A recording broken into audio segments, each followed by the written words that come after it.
গঙ্গা আরতি দেখার পর ঘরটাকে বিসর্জন দিয়ে সেই ঘটের মধ্যে যেরকম পুরোহিত মশাই বলেছিলেন গঙ্গা জল ভরে নিয়ে আসতে, তারপরে সেটা ঘরে ভালো করে ছিটিয়ে দিতে, এটা সংসারের খুব মঙ্গল হয়।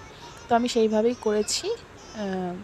তারপরে মেয়েও একটুখানি গঙ্গায় গিয়েছিল, ওর ইচ্ছা হচ্ছিল, কিন্তু ও তো ব্যাপারটা বুঝতে পারছে না, তাই বলছিল, একটু ভয়ও পাচ্ছিল। যাই হোক, ওকে একটুখানি গঙ্গা নমস্কার করিয়ে একটু গঙ্গার জল ছিটিয়ে তারপরে তিনজনে মিলে আস্তে আস্তে করে বাড়ি চলে আসলাম।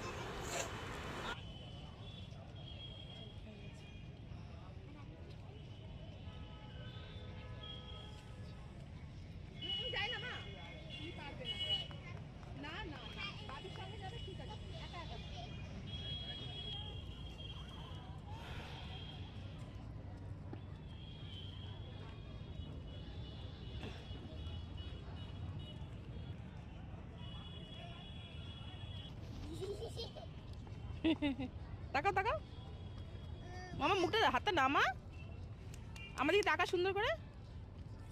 হ্যাঁ, এটা ঠিক আছে, এটা সবসময়